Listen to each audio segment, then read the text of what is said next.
ನಮಸ್ತೆ ಫ್ರೆಂಡ್ಸ್, ಅಕ್ಷಯ ಪಾತ್ರ ಅಡುಗೆ ಮನೆಗೆ ನಿಮಗೆಲ್ಲರಿಗೂ ಪ್ರೀತಿಯ ಸ್ವಾಗತ. ಹಿಂದಿನ ಕಾಲದವರು ತರಕಾರಿ ಆಗಲಿ ಅದರ ಬೀಜ ಸಿಪ್ಪೆ ಯಾವುದನ್ನು ಕೂಡ ಬಿಸಾಡ್ತಾ ಇರಲಿಲ್ಲ. ಅದರಿಂದ ಒಂದು ರುಚಿಯಾದಂಥ ಅಡುಗೆ ಮಾಡ್ತಾ ಇದ್ರು. ನಾವಿವತ್ತು ಕಸದಿಂದ ರಸ ಅಂತ ಹೇಳ್ತೇವೆ. ಆ ಕಾನ್ಸೆಪ್ಟಲ್ಲಿ ಮಾಡುವಂಥ ಅಡುಗೆಗಳು ಬಹಳಷ್ಟು ಇತ್ತು. ಇವತ್ತು ನಾನು ಅಂತಹ ಅಡುಗೆಗಳಲ್ಲಿ 2 ಅಡುಗೆಗಳನ್ನು ತೋರಿಸ್ತಾ ಇದ್ದೇನೆ. ಒಂದು ಕಿತ್ತಳೆ ಹಣ್ಣಿನ ಸಿಪ್ಪೆಯಿಂದ ಒಂದು ರುಚಿಯಾದಂಥ ಚಟ್ನಿ, ಹಾಗೂ ಇನ್ನೊಂದು ಬೂದುಗುಂಬಳಕಾಯಿ ಇದೆಯಲ್ಲ ಅದರ ತಿರುಳಿನಿಂದ ಮಾಡುವಂಥ ಒಂದು ಸಾಸಿವೆ ಅನ್ನೋ ಅಡುಗೆ. ಇದೆರಡು ಅನ್ನಕ್ಕೆ ತುಂಬ ರುಚಿಯಾಗಿರುವಂಥ ಅಡುಗೆಗಳು. ಇದು ಮಾಡ್ಕೊಳ್ಳೋದು ಹೇಗೆ ಅಂತ ಈಗ ನೋಡ್ಕೊಳ್ಳಿ.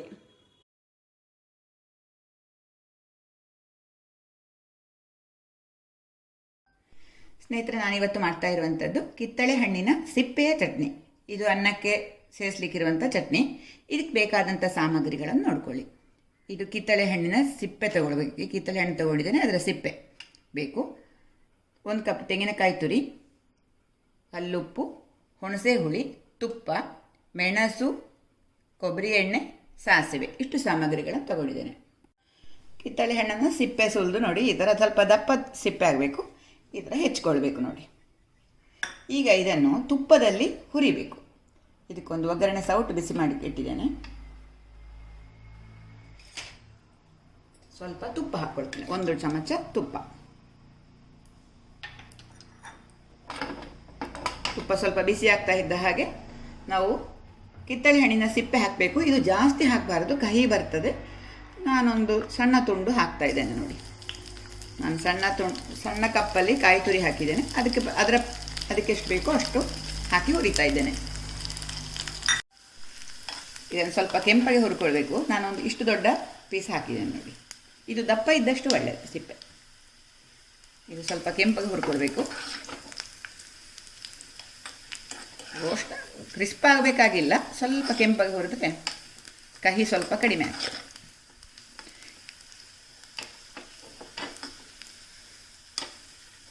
ಇದು ಸಾಕು, ಗ್ಯಾಸ್ ಆಫ್ ಮಾಡ್ಕೊಳ್ತೇನೆ. ಈಗ ಇದೇ ಸೌಟಲ್ಲಿ ನಾನು ಸ್ವಲ್ಪ ಮೆಣಸನ್ನು ಕೂಡ ಹುರ್ಕೊಳ್ತೇನೆ. ಹಸಿ ಮೆಣಸು ಹಾಗೆ ಹಾಕೋದಲ್ಲ, ಸ್ವಲ್ಪ ಹುರ್ಕೊಂಡು ಹಾಕಬೇಕು. ಖಾರಕ್ಕೆ ಎಷ್ಟು ಬೇಕೋ ಅಷ್ಟು ಒಣಮೆಣಸು ಹಾಕ್ತಾ ಇದ್ದೇನೆ.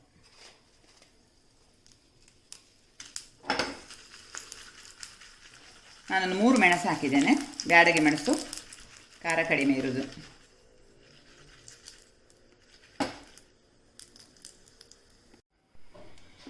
ಕಿತ್ತಳೆ ಹಣ್ಣು ಸಿಪ್ಪೆ ಮಿಕ್ಸಿ ಜಾರ್ಗೆ ಹಾಕ್ಕೊಂಡಿದ್ದೇನೆ. ಇದು ಹುರಿದ ಮೆಣಸನ್ನು ಕೂಡ ಹಾಕ್ಕೊಳ್ತೇನೆ. ನಿಮಗೆ ಖಾರ ಕಡಿಮೆ ಬೇಕು ಅಂದರೆ ಸ್ವಲ್ಪ ಕಡಿಮೆ ಹಾಕ್ಕೊಳ್ಬೋದು, ತೊಂದರೆ ಇಲ್ಲ.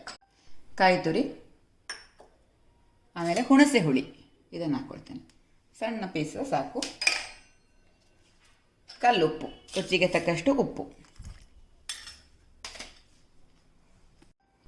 ಸ್ವಲ್ಪ ನೀರು ಹಾಕ್ಕೊಳ್ತಾ ಇದ್ದೇನೆ. ಇದನ್ನು ರುಬ್ಬಿಕೊಳ್ತೇನೆ. ತುಂಬ ನುಣ್ಣಗೆ ಆಗಬೇಕು ಅಂತಿಲ್ಲ, ಚಟ್ನಿಯ ಹದವಾಗಿ ರುಬ್ಬಬೇಕು. ರುಬ್ಬಿ ಆಯಿತು ನೋಡಿ, ಈ ಥರ ರುಬ್ಬಿದ್ದೇನೆ. ಈಗ ಇದನ್ನು ಬೌಲಿಗೆ ಹಾಕ್ಕೊಳ್ತಿದ್ದೇನೆ.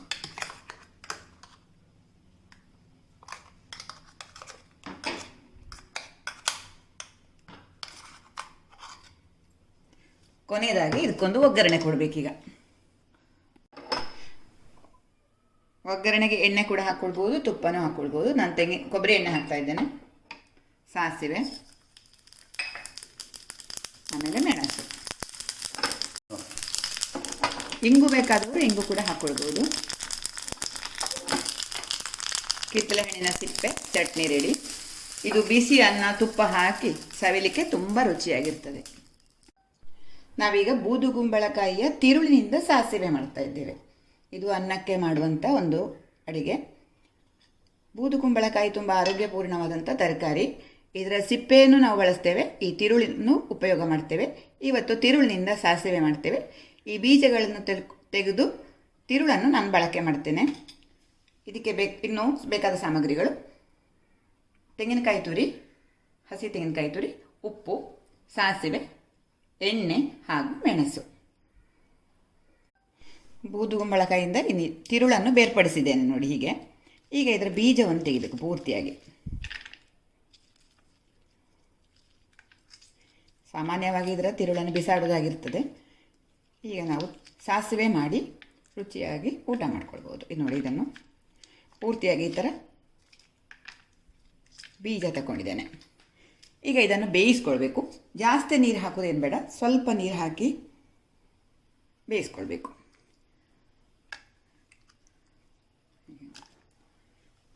Gas on ಮಾಡ್ಕೊಳ್ತೇನೆ.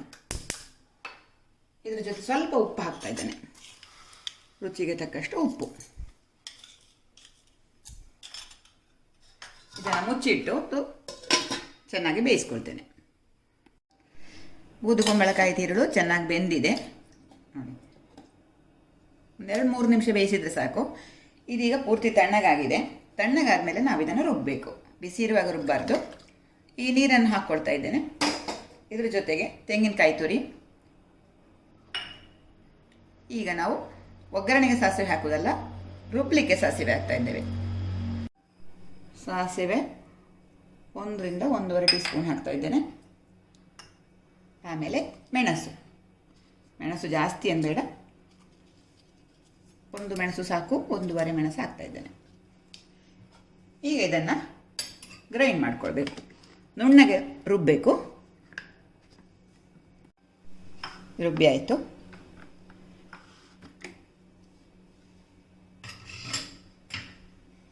ಸಾಸಿವೆಯ ಪರಿಮಳದ ಜೊತೆ ಬೂದುಗುಂಬಳದ ಪರಿಮಳ ಕೂಡ ಚೆನ್ನಾಗಿ ಬರ್ತಾ ಇದೆ. ಸ್ವಲ್ಪ ನೋಡಿ, ಇಷ್ಟೇ ತೆಳು ಸಾಕು. ನಾವು ಬೇಯಿಸಲಿಕ್ಕೆ ಬಳಸಿದ ನೀರು ಸಾಕು. ಹುಳಿ ಅಂಶ ಬೇಕು ಅನ್ನೋರು ಸ್ವಲ್ಪ ಮೊಸರು ಸೇರಿಸ್ಕೊಳ್ಬೋದು.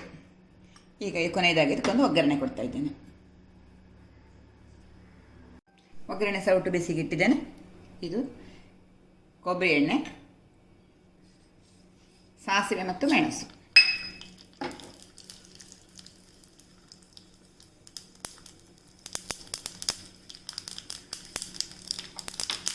ಒಗ್ಗರಣೆ ರೆಡಿ. ಅನ್ನದ ಜೊತೆ ಸೈಡ್ ಡಿಶ್ಶು ಬೂದುಗುಂಬಳಕಾಯಿ ತಿರುಳಿನ ಸಾಸಿವೆ. ಬಿಸಿ ಬಿಸಿ ಅನ್ನದ ಜೊತೆ ಸೇರಿಸ್ಕೊಳ್ಳಿಕ್ಕಿರುವಂಥ ಸೈಡ್ ಡಿಶಸ್ ಕಿತ್ತಳೆ ಸಿಪ್ಪೆಯ ಚಟ್ನಿ ಹಾಗೂ ಕುಂಬಳಕಾಯಿ ತಿರುಳಿನ ಸಾಸಿವೆ. ಸ್ನೇಹಿತರೆ, ಸಿಂಪಲ್ ಆದ 2 ಅಡುಗೆಗಳನ್ನು ತೋರಿಸಿದ್ದೇನೆ. ನಿಮಗೆ ಇದು ಇಷ್ಟ ಆಯಿತು ಅಂತಂದರೆ ಒಂದು ಲೈಕ್ ಒತ್ತುವುದರೊಂದಿಗೆ ನಿಮ್ಮ ಮಿತ್ರರಿಗೆ ವಿಡಿಯೋ ಲಿಂಕನ್ನು ದಯವಿಟ್ಟು ಶೇರ್ ಮಾಡಿಕೊಳ್ಳಿ. ಹೊಸಬರು ನನ್ನ ವಿಡಿಯೋ ನೋಡ್ತಾ ಇರೋರಾದರೆ ನಮ್ಮ ಅಕ್ಷಯ ಪಾತ್ರೆ ಅಡುಗೆ ಮನೆ ಚಾನಲನ್ನು ಸಬ್ಸ್ಕ್ರೈಬ್ ಮಾಡಿಕೊಳ್ಳಿ. ಸಬ್ಸ್ಕ್ರೈಬ್ ಮಾಡೋದ್ರ ಜೊತೆಗೆ ಗಂಟೆಯ ಚಿತ್ರ ಅಥವಾ ಬೆಲ್ ಐಕಾನ್ ಒತ್ತಿದರೆ ನಾನು ಮಾಡಿದಂಥ ಹೊಸ ಅಡುಗೆಗಳನ್ನು ನಿಮಗೆ ಆ ಕೂಡಲೇ ನೋಡ್ಕೊಳ್ಬೋದು. ಹಾಗಾಗಿ ದಯವಿಟ್ಟು ಸಬ್ಸ್ಕ್ರೈಬ್ ಮಾಡೋದ್ರ ಜೊತೆಗೆ ಬದಿಯಲ್ಲಿರುವ ಗಂಟೆಯ ಚಿತ್ರವನ್ನು ಒತ್ತಿಕೊಳ್ಳಿ. ನಿಮ್ಮ ಅನಿಸಿಕೆ ಅಭಿಪ್ರಾಯಗಳನ್ನು ವಿಡಿಯೋದ ಕೆಳಗಡೆ ಇರುವ ಕಮೆಂಟ್ ಬಾಕ್ಸಲ್ಲಿ ಬರೆದ್ರೆ ನನಗೆ ತುಂಬ ಖುಷಿ ಆಗ್ತದೆ ಓದಲಿಕ್ಕೆ. ಥ್ಯಾಂಕ್ ಯು, ಧನ್ಯವಾದಗಳು.